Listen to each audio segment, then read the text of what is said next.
les va, mis queridos amigos? En el día de hoy vamos a hablar de éteres. Los éteres constituyen una familia química muy importante dentro de lo que es química orgánica. Bien, vamos a explicar cómo está formado un éter y cuál es la reacción, cuál es el mecanismo de la reacción que lo genera.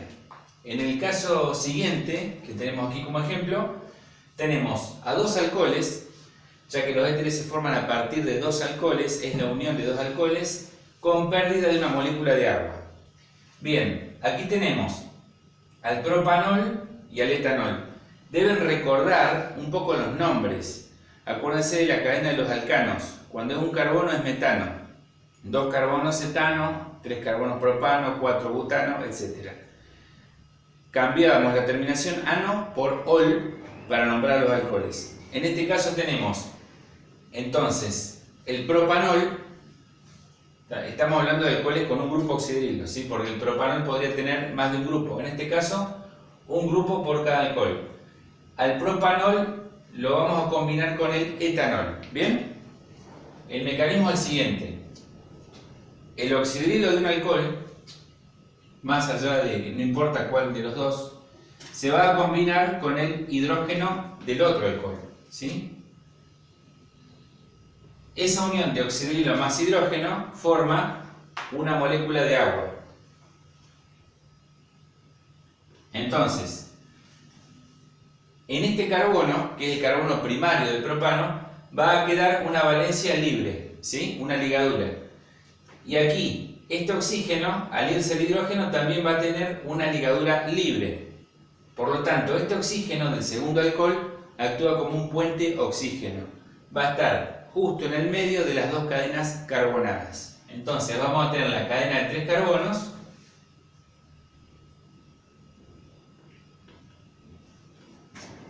unida directamente al oxígeno, y este oxígeno, por supuesto, es parte de la segunda cadena, ¿sí? Entonces tenemos una cadena de tres carbonos y otra de dos carbonos. Esta es la estructura más importante. Recuerden siempre completar la cantidad de hidrógenos. Acuérdense que el carbono es tetravalente, es decir, tiene 4 valencias disponibles. En este caso, este carbono ya tiene dos ocupadas, una con el oxígeno y una con el carbono vecino. Así que vamos a tener que ponerle dos átomos de hidrógeno y ya tiene 4. En este carbono lo mismo. Eso ya lo tienen que saber de la parte de hidrocarburos. Aquí va a ser lo mismo. CH3 y aquí tenemos CH2, ¿sí? Bien. Algunas veces ustedes pueden dibujar esto como toda una línea vertical o toda una línea horizontal. Eso no es tan importante. Lo importante es que hay un puente de oxígeno, un átomo de oxígeno que une a dos cadenas hidrocarbonadas. Bien. Vamos a hablar un poco de los nombres. Hay 2 o 3 sistemas de nomenclatura dando vueltas, pero el más importante, o los dos más importantes, son los siguientes. Primero, deben reconocer los radicales que formaron parte del éter, ¿sí? Tenemos una cadena de 3 y una cadena de 2 carbonos. Recuerden que los nombres de los radicales coinciden con los nombres de los alcanos, pero terminan en il. Por ejemplo, este es el propano, por lo tanto se va a llamar propil. Y este etano cambia a etil. Otra cosa importante, ¿a quién nombramos primero? ¿Sí? Bueno, aquí se tiene en cuenta el orden alfabético.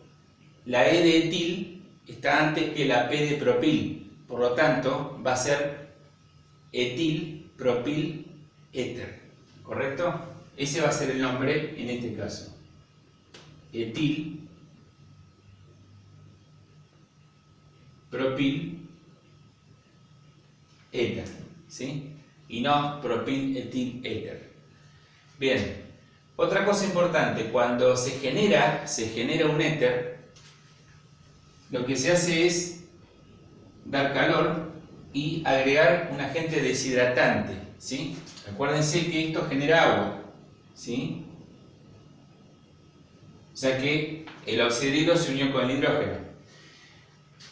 Entonces, el agente deshidratante lo que hace es eliminar el agua que se está formando para que la reacción vaya más hacia la derecha. cuando ustedes, esto tiene que ver con la ley de acción de masa, que es otro tema, pero cuando ustedes eliminan un componente, la reacción, el proceso reacciona generando más de ese componente, va en contra, ¿sí?, del cambio. Entonces, si nosotros colocamos un agente deshidratante, por ejemplo, el ácido sulfúrico, ¿sí?, que es muy conocido, este agua que se va generando, el ácido sulfúrico la va eliminando y el proceso va más a la derecha, por lo tanto generamos más éter, ¿sí? Este es el mecanismo en general de reacción en la formación de un éter. Bien, ahora volvamos un poco a las estructuras y a los nombres, ¿sí? Algunas veces ustedes van a ver también este tipo de formaciones.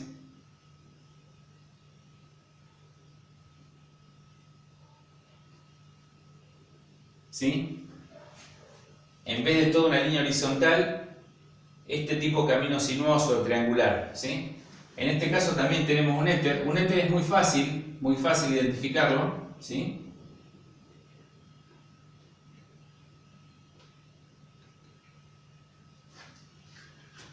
O sea que, como les decía antes, es un puente de oxígeno que está en el medio de dos cadenas carbonadas. En este caso tenemos una que es metil y otra que es de 3 carbonos derivado del propano, que es propil.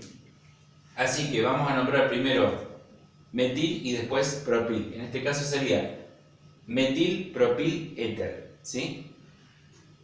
Bien, la otra nomenclatura lo toma como un alcoxi, ¿sí? Es decir, no usamos la terminología de in, sino que decimos primero la cadena más corta y después la más larga, ¿sí? No dándole importancia al orden alfabético. En este caso sería metoxi, porque este es del met, de un carbono, metoxi, propano, ¿sí? Metoxi, propano. Y en realidad sería 1-metoxi. ¿Por qué? Porque la cadena principal es la de 3 carbonos y ahí se tiene en cuenta dónde va a ir este sustituyente, ¿sí? Esta parte puede ir en este carbono o podría haber ido en este carbono, que es el carbono 2. Entonces, en este caso ponemos el 1 para indicar que fue al primer carbono de la cadena principal. Así que en este caso nos queda 1 metoxi propano. ¿Sí? 1 metoxi propano. Si en vez de 3 carbonos yo hubiera tenido un cuarto carbono, recuerden que la cadena 4 es butano. Hubiera sido 1-metoxi-butano, ¿sí? Bien.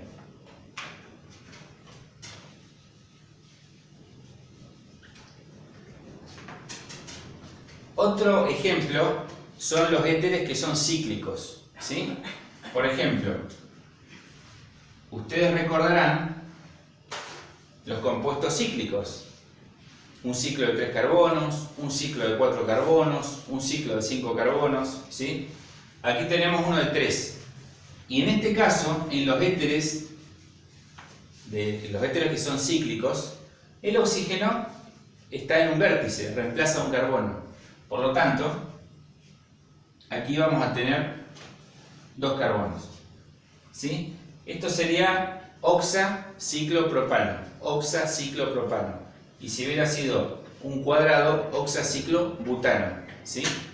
Bien, y completen siempre la cantidad de hidrógenos. Otro caso lo constituyen los éteres que son, es decir, a veces los clasifican según las cadenas carbonadas, como éteres alifáticos. Alifáticos son los que vimos hasta ahora, donde hay cadenas hidrocarbonadas, pero podría ser éteres aromáticos. Recuerden que el anillo aromático por excelencia es el benceno, el compuesto hexagonal, ¿sí?, cuyo radical se nombra como fenil, ¿sí? Acá tenemos el puente de oxígeno y aquí podemos tener un radical etil, CH2, CH3, ¿sí?